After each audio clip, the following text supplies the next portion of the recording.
Buenos días a todos. Hola, doctor, buenos días. Buenos días. Buenos días, Buenos doctor. días, doctor. Muy buen día. Bueno, pues, primera ocasión que nos ponemos en contacto. Soy el doctor José Antonio Pérez Díaz, reumatólogo, y pues vamos a tratar de revisar en este semestre lo más importante de esta materia, la reumatología, de esta especialidad. Bueno, es bastante complicado. De hecho, el temario, posteriormente se los haré llegar, incluye temas tan importantes como la inmunología desde el punto de vista de la inmunopatología. Pero curiosamente, digo curiosamente porque a mí me hizo reír, y la expresión o la sugerencia que me hicieron en mis primeros años de impartir esta materia. Ustedes llevan la clase de inmunología en sus primeros años y que estaban repitiendo conocimiento. Bueno, deben haber sido muy buenas clases porque deberían saber mucho de inmunología, pero bueno, por eso omitimos algunos temas. Sin embargo, hay algunas cosas muy importantes, como por ejemplo la farmacología de los esteroides, la farmacología de los fármacos modificadores de la enfermedad, diferentes inmunosupresores, que por su importancia en el tratamiento de estas enfermedades y obviamente las nuevas terapéuticas como la terapia biológica, los nuevos fármacos de biología molecular, pues nos ayudan a tratar de combatir estos padecimientos. Revisamos relativamente pues a detalle, no lo hacemos como si fuera un curso de especialidad, pero sí tratando de poner las bases más importantes para que entendamos cómo funcionan estos fármacos, este tipo de tratamientos y cómo los podemos aplicar en la terapéutica reumatológica. El tema de esteroides es muy importante porque, si ustedes conocen, existen corrientes dentro de la medicina como la corticofobia, que abogan por no utilizarlos nunca. Sin embargo, en las enfermedades reumáticas más importantes o más graves, como pueden ser las manifestaciones hematológicas del lupus eritematoso, las manifestaciones orgánicas de diferentes tipos de vasculitis primarias, la única forma de salvar al paciente es con esteroides. El problema aquí es que se hace mal uso de este grupo farmacológico y entonces las complicaciones hacen que para mucha gente sea demasiado agresivo el tratamiento en relación con los beneficios que se pueden obtener. Pero no es así, o sea, siempre se pueden obtener beneficios. Ustedes saben mejor que yo, tal vez, de la historia de la medicina, el veneno de víbora de Russell, que es uno de los venenos más potentes que existen en este mundo, dio origen a fármacos o a un grupo de fármacos como los inhibidores de la enzima convertidora de angiotensina, particularmente el captopril. Entonces, hasta el veneno más letal del mundo puede ayudarnos a mitigar las manifestaciones de algún padecimiento. Y obviamente en el caso de las enfermedades reumáticas, la principal manifestación es el dolor. Entonces, tenemos que echar mano de muchas cosas y de una farmacología bien aplicada para poder aliviar ese principal síntoma en el paciente. Aunque para nosotros, se lo digo mucho a mis pacientes, para mí no es importante quitarle el dolor al paciente. Para mí lo importante es tratar de evitar las consecuencias crónicas de las enfermedades reumáticas. Y eso es precisamente de lo que vamos a hablar durante el semestre. A mí no me interesa que sean expertos en reumatología, porque afortunadamente a algunos de ustedes le entrará la inquietud y probablemente incluso haga esta especialidad, que sea muy bonito. Ha habido gente que se ha inspirado en el trabajo de uno para hacerlo, aunque pues es cuestión de tiempo. Aquí les coloqué las imágenes de algunos textos de reumatología, que son los que me gusta utilizar como base de mis clases. El Tratado de Reumatología de Kelly, la imagen de la extrema izquierda. Todas estas fuentes se pueden encontrar traducidas al castellano. El artritis y enfermedades relacionadas de Koopman, particularmente una bibliografía nacional, la reumatología, diagnóstico y tratamiento del doctor Francisco Ramos Niembro y el doctor Horacio Lom Horta, es muy bueno, la editorial Manual Moderno, bastante bueno, bastante bueno.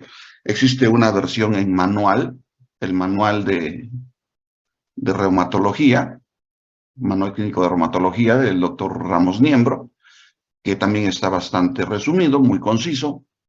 Y otras fuentes pueden ser el Tratado de Enfermedades Reumáticas de la Sociedad Española de Reumatología, la introducción a la reumatología del doctor Píndaro Martínez Elizondo, uno de los pilares de la reumatología nacional, principalmente. Entonces, hay una buena fuente bibliográfica en la cual consultar. No me baso en una sola fuente. Es particularmente importante que se los diga.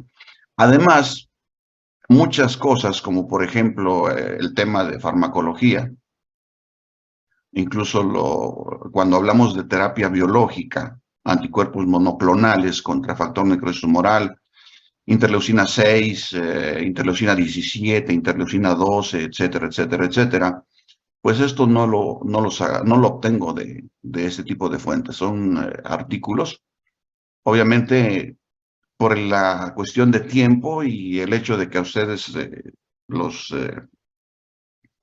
hacen tener sus famosos ciclos clínicos. El tiempo se nos acorta bastante en el semestre, a pesar de que hacemos la clase prácticamente a diario.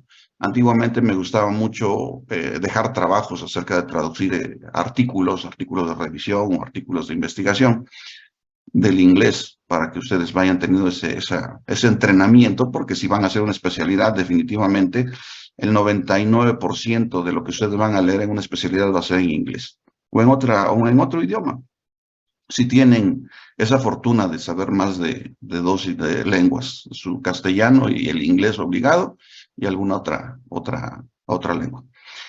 Eso sería básicamente el temario. Insisto, se los voy a hacer llegar, se los voy a enviar al jefe de grupo para que se los reparta a ustedes, una versión digital. No vemos todos los temas, ni los vemos en el orden que viene en el temario, pero es una guía para estudiar. Otra de las situaciones importantes, y eso ustedes lo van a ver cuando estemos en las clases presenciales, que al rato les voy a comentar alguna situación con respecto a esto. En el salón de clases, en el aula, me gusta llegar tarde, entre comillas, por una razón. Muchos de mis maestros me enseñaron que no solamente vamos a aprender de medicina a la facultad, vamos a aprender a ser médicos y personas también. Y una de las características o de mis características de carácter es la puntualidad. Por eso les digo que es entre comillas que llego tarde. Después de mí no me gusta que entre nadie al aula, al salón de clases. Llego y cierro la puerta. Eviten estar tocando si la puerta está cerrada y ya son 8:10. Porque no voy a abrir y obviamente van a estar molestando a los compañeros que están tomando la clase. Entonces, 8:10 más o menos, llego al aula y cierro la puerta. La puntualidad para mí es muy importante. Es un reflejo de lo que somos. Si somos impuntuales con las cosas más sencillas de la vida, podemos ser totalmente desordenados en muchos otros aspectos de la vida. Puede estar muriendo un paciente y tiene que operarse y el cirujano se pone a chacotear en el vestidor y no entra a tiempo a su cirugía, el paciente se le muere. Entonces, tenemos la responsabilidad de la salud de la gente en nuestras manos. Por eso creo que debemos ser personas muy disciplinadas. Aparte de eso, Me gusta hacer por lo menos 4 o 5 evaluaciones durante el semestre. Por lo menos las evaluaciones, los exámenes parciales los hacemos cada 2 temas para que no se les acumule tanto material. Y en base a esos exámenes saco un promedio final. No hago examen ordinario. Mis exámenes parciales son los más sencillos del mundo. Solamente son 10 preguntas de 2 temas de opción múltiple con una sola respuesta. No es de complementar ni ninguna otra cosa. Pero el examen ordinario es totalmente diferente. El examen ordinario tiene un formato muy similar al examen de consejo. Entonces aquí si tienen una mala respuesta van a tener las siguientes 5 preguntas equivocadas y con mala respuesta. Entonces, hasta ahorita todos aquellos que han querido hacer un examen ordinario no lo han pasado. Entonces, por esa razón es que hago promedio de las calificaciones parciales. Y eso no lo cambio por nada. Quieren ustedes tener muy buena calificación, quieren tener un 10 en reumatología que les ayude en su promedio general, que es una sola de las materias, pero bueno, a veces eso ayuda un poquito. Puede significar hasta una centésima, una décima en su promedio general y eso les puede ayudar mucho. Pues estudien para los exámenes parciales y saquen 10 en sus exámenes parciales, para que al final yo les dé un promedio de 10. No, soy muy estricto, pero no soy tan, ¿cómo podríamos llamarlo? Tan retrasado como para decirles que el 10 lo merece el autor del libro, el 9 el maestro y el 8 el alumno. Esas cosas son arcaicas. Entonces, vamos a poner ese empeño en que hagamos los exámenes cada 2 temas. Insisto, son de 4, 5, hasta 6 si se puede. Y de ahí obtenemos el promedio porque no va a haber examen ordinario. De ninguna manera. Y eso se los voy a estar repitiendo cada que hagamos el examen. Porque no hay reclamaciones de calificaciones al final. Obviamente, si ustedes en la clase presencial son puntuales, asisten, participan, pues eso podría significarles un punto más a su calificación o tal vez hasta más. Todo eso es importante para mí. No sé si tengan alguna pregunta con respecto a la materia en este sentido, en todas estas cosas que pueden ser importantes para que nos desempeñemos bien en el aula, en la facultad. Me gusta que pidan permiso, o sea, yo no los voy a dejar que se hagan del baño en el salón, en el aula, pero si van a ir al baño, obviamente lo ideal sería que a las 8 de la mañana ya hubieran desayunado, ya hubieran ido al baño, ya llegaran bañaditos, perfumaditos, para tomar la clase. Pero si por alguna razón tienen incontinencia urinaria, están con una infección de orina, una infección gastrointestinal, pues pueden salir, pero pidan permiso. No soy como la mayoría de los catedráticos que les permiten salir sin pedir permiso. Porque si la puerta está cerrada, pues tienen que abrir la puerta. Entonces todo el mundo va a estar viendo a quién abrió la puerta y quién salió. Por esa razón se pide permiso. ¿Alguna duda que tengan ustedes?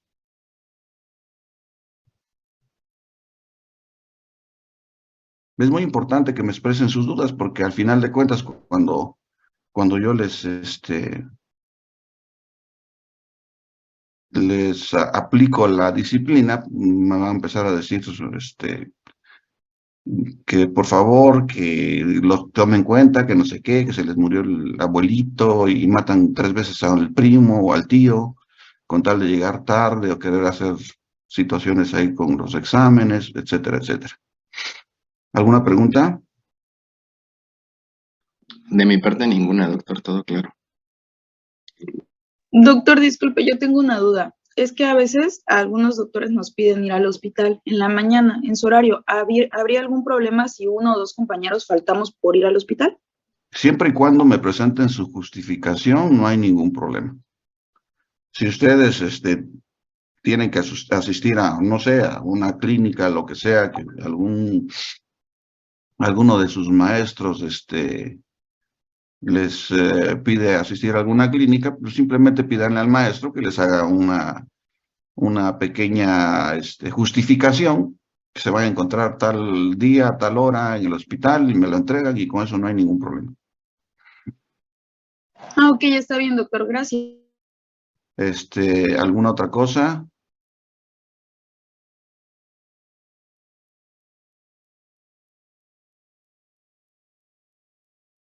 Una pregunta, doctor.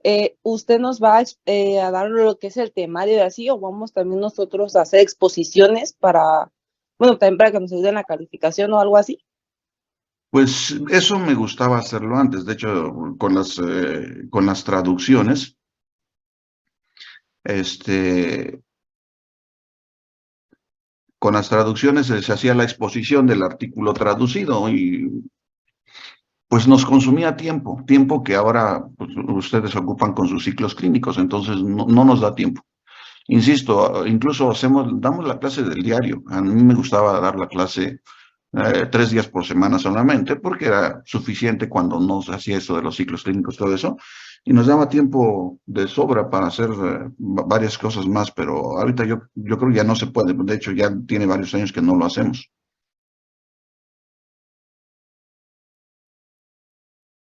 Está bien, gracias. Ok, bueno, vamos a empezar. El primer tema es el abordaje de las enfermedades reumáticas. Y es que, bueno, ustedes saben propedéutica más que yo, la tienen muy fresca. Lo que yo aplico es prácticamente una historia clínica dirigida.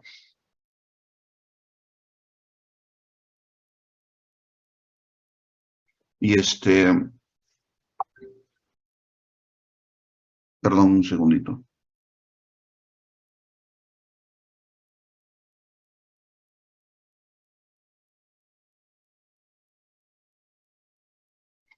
Bueno, y obviamente no nos detenemos con muchos detalles de otras cosas. Vamos específicamente a abordar un padecimiento músculo-esquelético. Pero sí es importante recordar algunas cosas básicas de la propedéutica, por ejemplo, la famosa relación médico-paciente. Eso es innegable.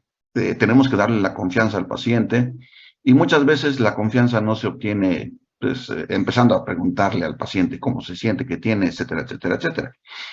A veces es necesario dejar que el paciente se desahogue. Todos los pacientes reumáticos tienen problemas de dolor. Así es que todos llegan precisamente con esa intención, que nosotros les quitemos el dolor. Entonces hacemos tribuna libre, por lo menos en la primera consulta, siempre hacemos la tribuna libre. El paciente nos va a empezar a platicar sus síntomas. Nosotros vamos a dirigir nada más hacia dónde queremos llevar el interrogatorio. Vamos a tomar en cuenta las quejas del paciente. Lo decía uno de los maestros de la medicina, Osler, escuchen al paciente, les está diciendo el diagnóstico, les está tratando de decir el diagnóstico, pero debemos distinguir cuando un paciente tiene un componente emocional muy fuerte, cuando un paciente quiere obtener algún beneficio secundario de sus síntomas, o cuando realmente un paciente puede estar fingiendo. Esta última parte, esta última situación, desafortunadamente, gana en el juicio de muchos médicos.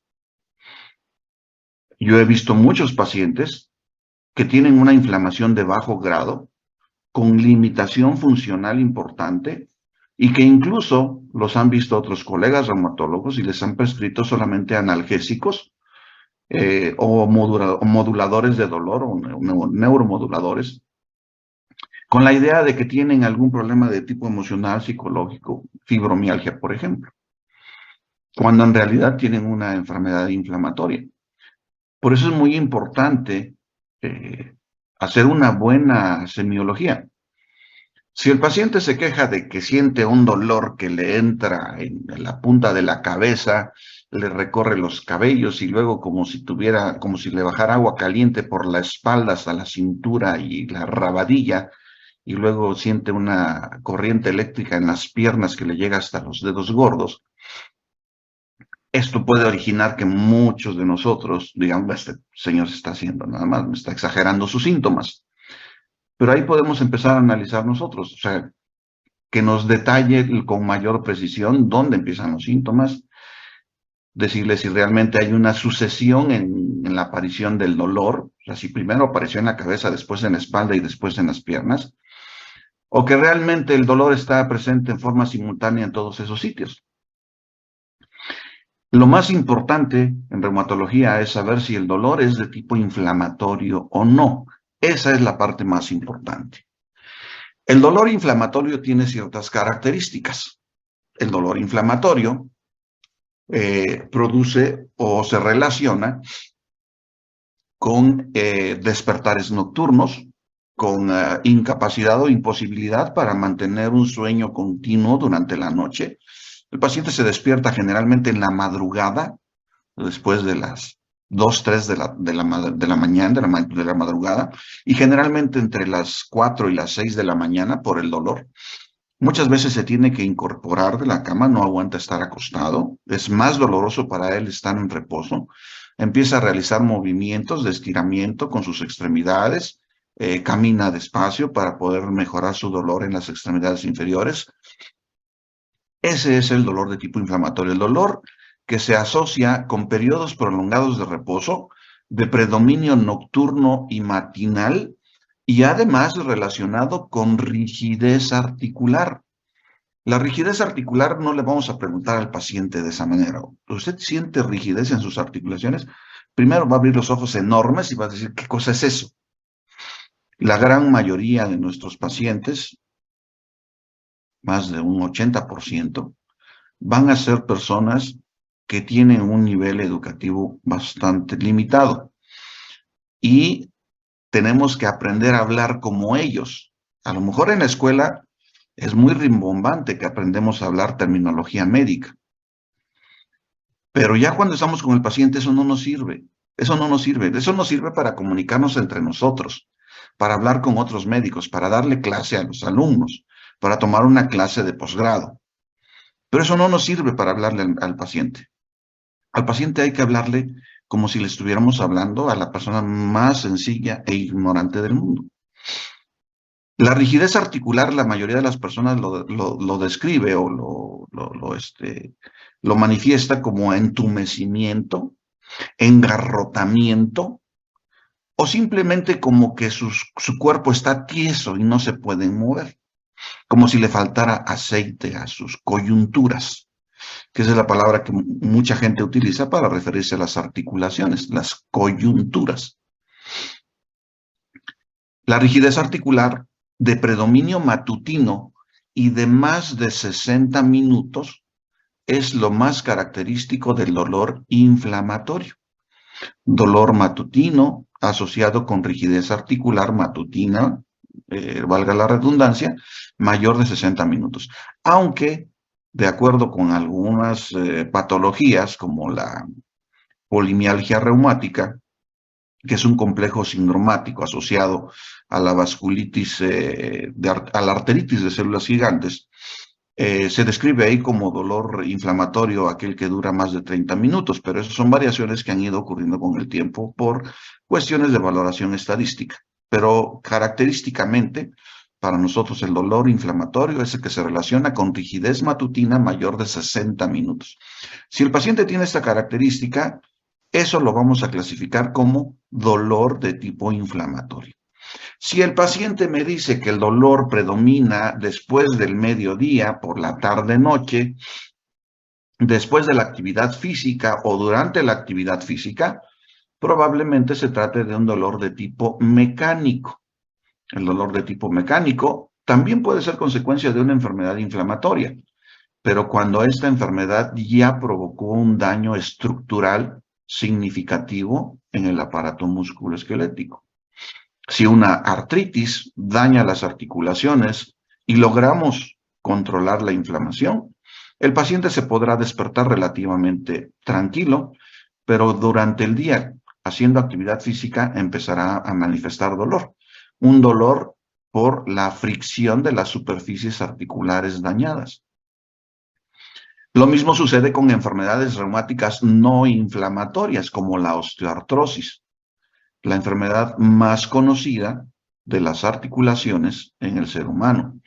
Enfermedad por la cual la mayoría de la gente piensa en las enfermedades reumáticas como enfermedades de gente vieja, cuando en realidad no es así. Las enfermedades reumáticas más importantes son enfermedades de gente joven, de la segunda a la quinta década de la vida. O sea, por arriba de los 10 hasta los 40 y tantos años. Son las enfermedades más graves, son las que tienen mayores repercusiones estructurales y funcionales. Son la principal causa de invalidez a largo plazo o invalidez permanente. La osteoartrosis, aunque no es una enfermedad inflamatoria, es causa de invalidez permanente. Es la segunda causa principal de invalidez en instituciones como el Instituto Mexicano del Seguro Social, y a nivel mundial en instituciones de salud también se considera como la segunda causa de incapacidad física permanente a largo plazo. Pero está relacionado con la edad. Se presenta en individuos mayores de 60 años, generalmente, aunque el proceso empieza después de los 40 años. Las manifestaciones se empiezan a dar después de los 60 años, la mayoría de las veces, excepto en aquellos individuos que tienen un fondo genético muy fuerte, probablemente desde los 20 y tantos, 30 y tantos años empiecen a tener problemas de tipo articular, en el caso de la osteoartrosis. Pero las artritis y otras enfermedades graves, como las enfermedades inmunológicas o autoinmunes o enfermedades del tejido conectivo, se dan en individuos por arriba de los 10 hasta los 40, 45 años. Por eso es muy importante tomar en consideración todo esto. Durante el interrogatorio, pues sí nos conviene saber a qué se dedica el paciente. Si es un paciente que carga peso, por ejemplo, trabaja en la central de abastos, cargando costales, bultos, etcétera, pues probablemente tenga algún problema de tipo degenerativo, la columna vertebral, las coxofemorales, las rodillas, el cuello. Si es una mujer joven, entre sus 20 y 30 años, que tiene manifestaciones renales, tiene manifestaciones articulares y manifestaciones cutáneas, pues lo primero que vamos a pensar es en lupus eritematoso sistémico. Y todo esto, toda esta semiología, pues la tenemos que ir integrando paulatinamente, tanto con el interrogatorio y una exploración dirigida. La exploración dirigida consiste en pues abordar lo que es más importante para nosotros. Por ejemplo, el aparato musculoesquelético. Si el paciente tiene manifestaciones dolorosas articulares de tipo inflamatorio, pues vamos a investigar si tiene sinovitis. La sinovitis es la inflamación de la membrana sinovial. Esto deberíamos verlo en un tema especial, que es la anatomía articular, pero lo integramos en el tema de osteoartrosis y de artritis reumatoide. La sinovitis es la expresión fundamental de todas las enfermedades inflamatorias articulares. Todos los tipos de artritis son artritis porque existe sinovitis en ellas. Y esa sinovitis, esa inflamación de la membrana sinovial, es provocada por multitud de mediadores de tipo inflamatorio, valga la redundancia, interleucinas, citocinas, interleucina 2, interleucina 6, interleucina 17, interleucina 12, 21 en el caso de las espondiloartritis. Y esa inflamación se acompaña de un proceso de neovascularización. Ese tejido sinovial se expande como si fuera una tumoración. Y esa neovascularización es la que destruye tanto el cartílago articular como el hueso subcondral. Esa sinovitis es lo que vamos a buscar en la exploración física. Si la membrana sinovial está engrosada, está inflamada, o incluso si el paciente tiene aumento en la cantidad de líquido sinovial de una articulación, el famoso derrame articular, que insistimos, a mí me gusta decírselo mucho a los pacientes, no se les derrama absolutamente nada. La articulación es una cavidad, la unión de dos huesos o más está encerrada en una bolsa, que es la cápsula articular, y la cápsula articular está revestida en su parte interna por la membrana sinovial. Si la membrana sinovial se inflama, aumenta una de sus funciones, que es la producción de líquido sinovial, que es lo que lubrica la superficie del cartílago y lo nutre en sus superficies, en sus capas más superficiales. Sí, le voy a pedir de favor al quien tenga abierto su micrófono, por favor lo cierre. Bueno, entonces, el aumento en la cantidad de líquido sinovial por la inflamación de la membrana sinovial es a lo que se le llama derrame sinovial. Insisto, no es un derrame, no se derrama nada, la cavidad articular sigue intacta, la cápsula articular sigue intacta, en raras ocasiones se llega a romper, sí sucede, pero eso se acompaña de una reacción inflamatoria de tejidos blandos muy severo. En el caso del derrame articular clásico y característico, simplemente es aumento en la cantidad de líquido que se encuentra a tensión dentro de la cápsula articular. Eso puede ser fácil de reconocer porque provoca aumento de volumen de la articulación, pero ese aumento de volumen de la articulación tiene una consistencia especial, como vamos a ver más adelante. Entonces, todo esto lo integramos en el análisis de los datos del interrogatorio de exploración física, que es la semiología, para obtener el diagnóstico, y de acuerdo al diagnóstico es el tratamiento. También la semiología nos ayuda a pensar en qué estudios le vamos a solicitar al paciente, porque no, como vamos a ver más adelante, no le vamos a pedir estudios a ciegas a un paciente, o incluso sin haberlo explorado, darle una hoja de solicitud de exámenes de laboratorio. La exploración física nosotros la hacemos de forma dirigida. Abordamos principalmente el aparato musculoesquelético. Sin embargo,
ok, pues se terminó el tiempo que nos da la aplicación, pero quiero dejarlo aquí de todos modos. Generalmente en el aula igual estoy consciente que ustedes después de la mía tienen otras clases y generalmente termino entre 10 y 15 minutos antes para que puedan transportarse si es que tienen que ir fuera de la facultad. Vamos a continuar el día de mañana con este detalle de la exploración física del aparato musculoesquelético. Sin embargo, metemos algunas cosas acerca de enfermedades sistémicas, como puede ser la exploración neurológica, la exploración de aparato respiratorio, cardiovascular, abdomen, aparato digestivo, etcétera, etcétera. No sé si tengan alguna pregunta ahorita con respecto a lo que platicamos hasta ahorita.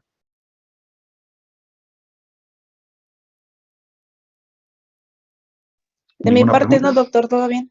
Ok, entonces, por favor, eso se me estaba olvidando, comenté que iba yo a tocar el tema al principio. Este fin de semana tengo el gran orgullo de tener una hija muy inteligente y muy estudiosa. Recibe mi hija su diploma de segunda especialidad en la UNAM el día 3. Entonces yo salgo el jueves por la tarde-noche. El jueves en la mañana no estamos en contacto, por supuesto, pero el viernes no puedo hacerlo porque voy a estar ocupado toda la mañana. A partir del lunes Yo me quedo ahí en la Ciudad de México a arreglar algunas situaciones y voy a estar en contacto con ustedes por este mismo medio, en línea. Haremos la clase en línea el día lunes, martes, miércoles y el día jueves, si es posible, si la situación lo permite, pues ya estaré presencialmente en la facultad. Tengo entendido que nuestra aula está en el edificio F. Creo que es el aula 6F, algo así. ¿Jefe? Sí, doctor, el aula es F6, sí. Ok, perfecto. Entonces, hasta el día jueves de la semana entrante estaríamos ya en forma presencial. Les pido su comprensión. Si tienen algún inconveniente, ustedes me dicen y nos vemos incluso si quieren hasta el día jueves. Pero la situación es que después del jueves, una semana después específicamente, inicia el Congreso Mexicano de Reumatología del día 17 al 21, que también tengo que asistir. Por lo tanto, en esos días seguramente también la clase podrá ser en línea. Me tomo una hora en la mañana de las actividades del Congreso para dar la clase y no interrumpir porque, insisto, debido a que ustedes luego tienen sus ciclos clínicos que les lleva una semana, nos lleva a veces a retrasarnos un poco. Entonces, por esa situación es que nos conviene mucho, me conviene mucho a mí también esta modalidad de dar la clase en línea. ¿Estamos de acuerdo? Y si no estamos de acuerdo, si ustedes tienen algún inconveniente, por favor me lo hacen saber a través del jefe de grupo, que es con el que yo tengo contacto directo. Pues les agradezco mucho y el día de mañana temprano estamos otra vez en contacto, por favor. Gracias, hasta mañana. Está bien, doctor. Gracias, Gracias, doctor. Doc. Hasta mañana. Gracias, doctor. Hasta mañana.